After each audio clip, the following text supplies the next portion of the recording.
This club is trying to become a European giant, and they're trying to do it very quickly. How would you describe the project here, and how the people at the club convinced you to be part of it?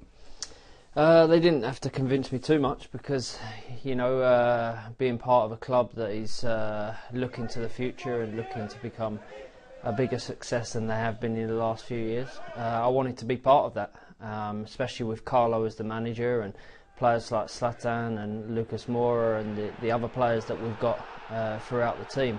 You know, to be asked to come and play here was obviously an honour and something that I was excited about. So they have big plans at the club, and rightly so. You know, Paris is an amazing city, like you said, amazing culture.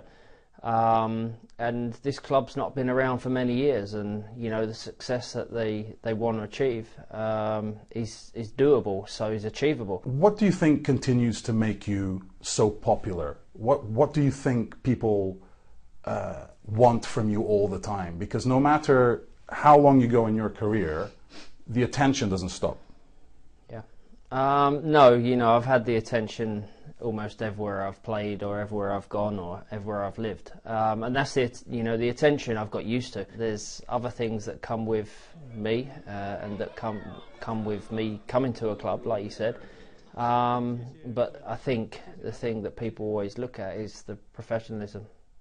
Yeah, you mentioned your family, and I believe they're in London, you're here in Paris, you go back and forth all the time. How is it being back in Europe and being so close to London again? I mean, when you speak about the sacrifices, that's obviously the sacrifice that I have to make as a father and as a husband. You know, being away from my family. You know, it's only for a short time, but it's difficult being away from the children. You know, being away from the children every single day. But you know, they understand it. They understand that Daddy works hard.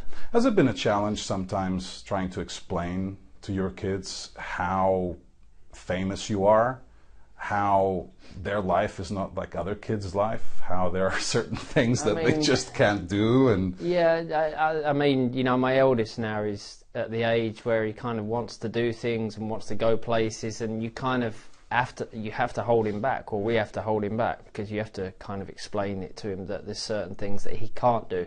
But to be honest, with our children, we let them do 99% of the things that they want to do, because we want them to lead a normal life. You've got a big tie against Barcelona. How can you beat them? Can you beat them?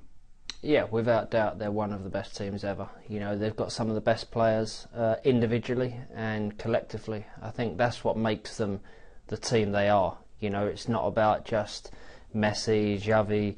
You know, they have a unit that works together so well. That's why they've been successful over the years. Yes, they've got the best player in the world, in their team.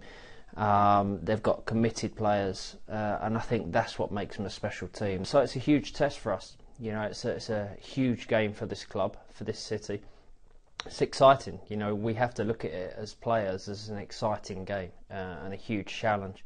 What about your future with England? Could you ever see yourself put on the England shirt again? I know how passionate you are about it. One of the reasons why I've never retired from the England team is because if there's ever an opportunity to play for them again, then I'm available. If there is any chance of me playing for my country again, I would never turn that down. So you know, I'm like I said, I'm almost 38 years old, so the chances are very slight, but you never know.